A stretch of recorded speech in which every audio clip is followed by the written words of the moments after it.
عشاق جمال النبي سيدنا النبي فيهم سر الهدى والرضا سر الكتاب فيهم عشاق جمال سيدنا النبي فيهم سر الهدى والرضا سر الكتاب فيهم عد الحصى. Rahmat Allah Subhanahu wa taala. Alhamdulillah, kita pada malam ini sudah memasuki malam yang ke-27. Apa sih keutamaan orang-orang yang melaksanakan salat tarawih pada malam 27? Yakni orang-orang tersebut dikatakan di dalam kitab Duratun Nasihin, barang siapa melaksanakan salat tarawih pada malam ke-27, maka dia akan melewati jembatan Shiratal Mustaqim secepat kilat. Subhanallah, karena nanti ketika melewati jembatan Shiratal Mustaqim macam-macam modelnya, Pak. Ada orang yang melewati jembatan Shiratal Mustaqim pada ngesot. Ada sambil ngesot, ya suster ngesot. Sambil ngesot, nyebrangin Shiratal Mustaqim. Ada yang jalannya kayak pincang sebelah. Kayak orang pincang, jalannya pincang sebelah melewati Shiratal Mustaqim. Ada macam-macam modelnya. Ada yang sambil ngerangkak, ada yang sambil tengkurap. Nah, orang-orang yang melaksanakan salat tarawih pada malam ke-27, mereka akan melewati jembatan Shiratal Mustaqim secepat kilat menyambar. Mudah-mudahan kita semua termasuk dalam golongan tersebut. Amin ya rabbal.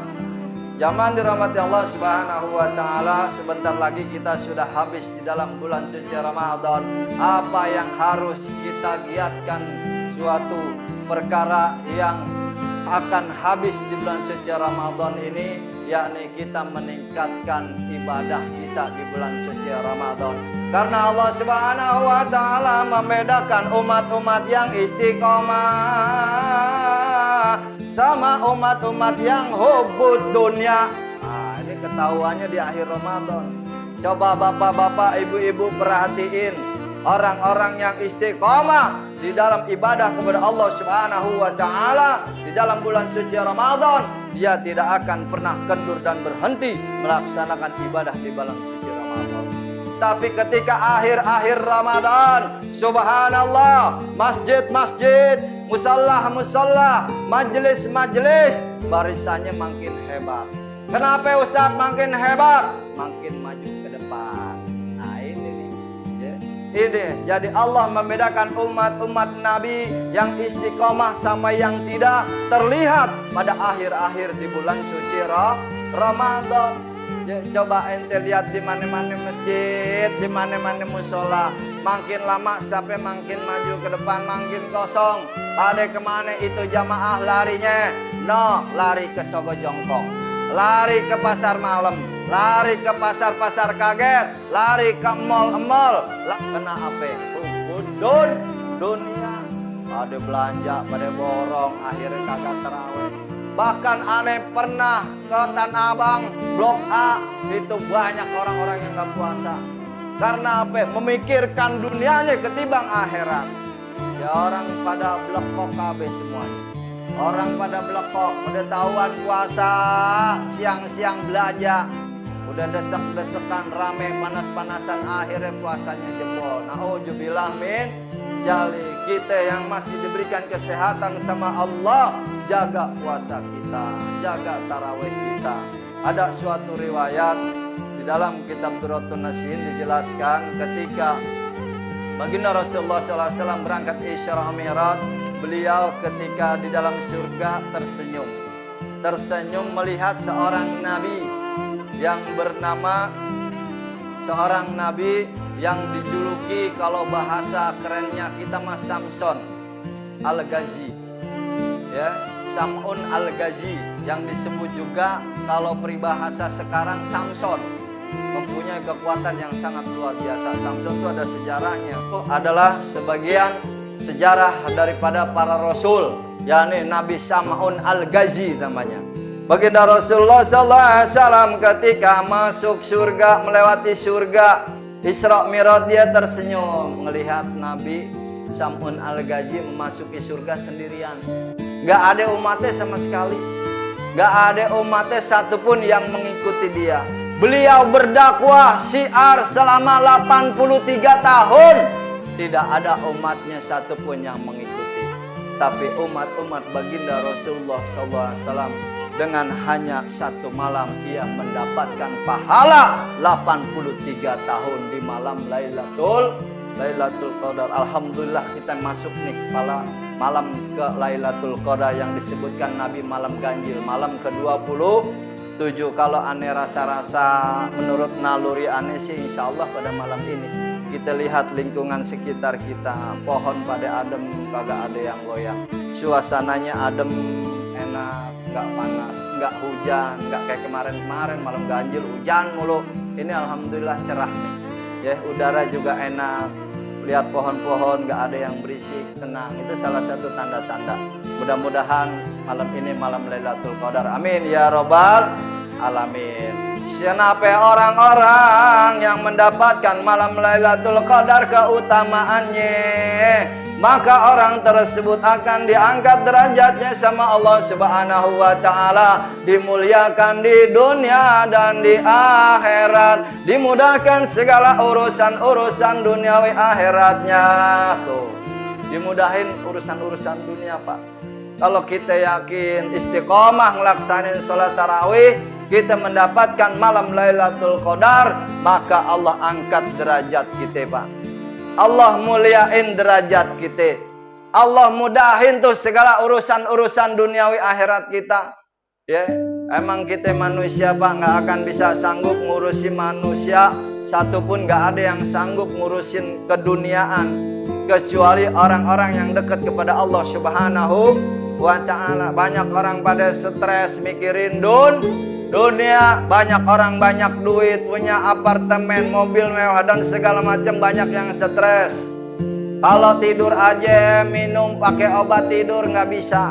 Kalau nggak minum obat tidur, nggak kayak kita, subhanallah, tidur mah ya Allah kasih nikmat ya, biar kata puasa tidur dianggap ibadah, nyenyak tidur mah subhan, nikmat tidur itu luar sangat biasa. Alhamdulillah tuh, istilahnya sambil ngedengerin ceramah aja udah ada yang nyender merem. Alhamdulillah, itulah nikmat Allah Subhanahu wa taala. Nggak ada yang bisa ngasih. Kentut aja, kentut, Pak, Bu, kentut ya, itu nikmat yang sangat besar dari Allah, luar biasa. Nggak ada yang bisa bikin kentut tuh. Kalau ada orang sakit masuk rumah sakit nggak bisa kentut, berapa ratus juta dia harus bayar kudu bisa kentut, ratusan juta. Tapi kita mah Allah kasih nikmat kentut aja, subhanallah, enak ya. Duta lagi adem-adem enak, alhamdulillah. Makanya kalau kentut dalam hati ucapin alhamdulillah, itu nikmat Allah yang sangat besar. No, di rumah sakit orang yang nggak bisa kentut berapa ratus juta dia kudu bayar. Ya, tapi nikmat Allah besar, Pak. Napas Allah kasih kita enak, tenang ya. Coba lihat di rumah sakit berapa tabung oksigen dia kudu bayar.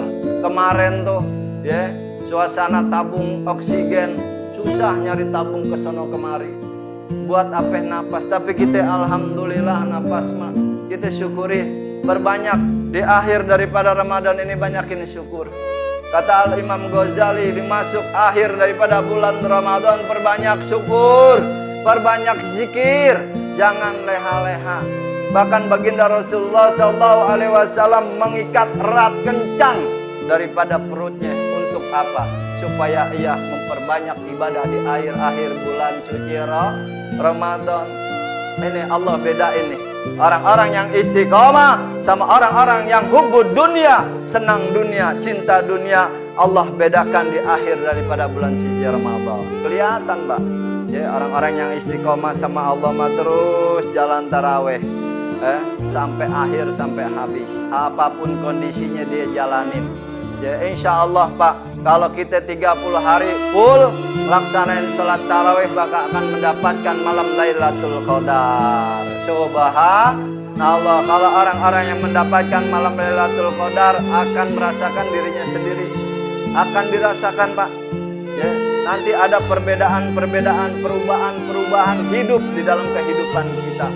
Ya, karena Allah angkat derajat orang tersebut. Allah mudahin urusan-urusan dunia. Yang dagang lancar, yang kerja lancar, yang gojek lancar. Semua Allah beri kelancaran tuh. Dimudahin segala urusan-urusan duniawi akhirat kita. Makanya kita istiqomah, Pak. Kalau istiqomah memang sangat luar biasa. Berat untuk melaksanakannya. Ya, karena apa? Istiqomah adalah orang-orang yang pilihan daripada Allah Subhanahu wa taala. Para wali, para sahabat, para nabi cuman 2 ilmunya. Apa? Istiqomah ame sabar, udah nggak ada lagi. Ya, para wali cuman 2 ilmunya, istiqomah sama sabar, nggak ada lagi udah. Cuman memang istiqomah itu sangat luar biasa, godaan, ujian. Ya, istiqomah sholat jamaah aja deh. Ya, sholat jamaah coba ente istiqomah, ya pasti ketinggalan banyak. 40 hari aja deh, nggak usah lama-lama. Sholat subuh berjamaah 40 hari, ya banyak kita bolongnya. Ya, coba kita usahakan untuk istiqomah ibadah kepada Allah Subhanahu wa taala. Jamaah yang dirahmati Allah Subhanahu wa taala, maka dari itu perbanyak daripada ibadah kita, karena bulan suci Ramadan kita ini bulan pendidikan buat kita. Lisan kita, raga kita, pikiran kita, hati kita semua dididik oleh Allah Subhanahu wa taala, dan juga untuk memperbanyak menuntut ilmu di dalam bulan suci Ramadan ini. Makanya coba lihat tuh, di mana-mana ada kuliah subuh, di mana-mana ada kultum Ramadan, di mana-mana ada pesantren kilat, karena ilmu adalah sangat penting. Dalam surat Al-Alaq malah ayat yang pertama dikatakan Iqra, bacalah. Ya, disitulah tanda-tanda manusia, umat muslimin wal muslimat diwajibkan untuk menuntut ilmu. Hadirin Pak majelis, ya, majelis setiap minggu malam Senin datengin. Ya, ada di sini yang ngajar Ustadz Baharudin, Ustadz Gapin, ya di sini ada. Ya, tiap malam Senin habis lebaran datang ke majelis. Jangan sampai enggak. Orang kalau datang istiqomah ke majelis, rasain hidupnya. Lihatin hidupnya, kebahagiaan yang dia dapat dari Allah Subhanahu wa taala. Karena majelis-majelis itu tempatnya berkah, tempatnya rezeki, tempatnya daripada istiqomahnya ibadah kepada Allah Subhanahu wa taala. Menuntut ilmu. Orang nggak punya ilmu jalannya gelap. Ya, karena dikatakan dalam hadis al ilmu nur, ilmu itu cahaya. Coba aja Bapak Ibu jalan nih ke tempat gelap, kira-kira keselandung nggak? Kalau nggak ada lampu pasti keselandung, ya ceradak seruduk. Tapi orang-orang yang punya ilmu, walaupun sedikit diamalkan, insya Allah jalannya enak. Ya, kalau nggak pakai ilmu hidup ribet Pak, ribet hidup kalau nggak pakai ilmu. Contoh deh, aneh ceramah kagak pakai mic, ya nggak kedengeran yang belakang tuh, nggak kedengeran yang belakang. Tapi alhamdulillah dengan adanya ilmu apa? Sound system, ada mic, pengeras suara, alhamdulillah akan menjadi mudah. Yang belakang kedengeran. Kalau nggak ada ilmu repot. Ya, ceramah teriak-teriakan, yang ada urat putus. Ya, subhanallah, itulah pentingnya ilmu. Makanya kalau ilmu itu ada guru, ada kitab, ada sumber. Ya, jangan ngajinya lewat Google. Kalau lewat Google mah repot, banyak nanyanya macam-macam. Ustadz, saya pengen nanya. Iya, kenapa?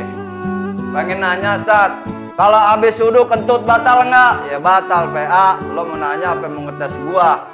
Ya batal lah kentut. Nah ini dia yang saya pengen tanya, Ustadz. Ya kenapa? Kenapa kentut kan di pantat, yang dibasuh muka? Ah, ini orang blekok mungkin ya mah. Jelma blekok. Saya ngejawab, sini bang, ente kalau kentut yang malu muka ente apa pantat ente? Muka. Aneh Pak Ustadz. Nah itu dia, lo blekok. Ya, macam-macam orang. Itu kebanyakan belajar dari Google. Makanya kalau orang belajar dari Google nggak beres sudah, nggak ada guru, nggak ada sumber. Akhirnya dia ngambil pemikiran sendiri. Apa yang dianggapnya dia itu bener aja, padahal salah. Nah inilah bahayanya kalau ngaji nggak ada guru. Nah di sini ada Ustadz Gapin, ada Ustadz Barudin datang tiap malam Senin tuh. Jangan sampai enggak, sempetin kita. Nanti nyesel kalau di sakaratul maut. Ya, udah digeletak di rumah sakit, ngap-ngapan, aduh, dalam pikiran hatinya gue nyesel dulu, gue nggak datang ke Mushola Al-Furqon. Gue nyesel dulu kagak datang ke majelis taklim. Gue nyesel dulu kagak sholat berjamaah. Ada penyesalan, Pak. Karena orang ketika meninggal itu diputar balik sama Allah pikirannya.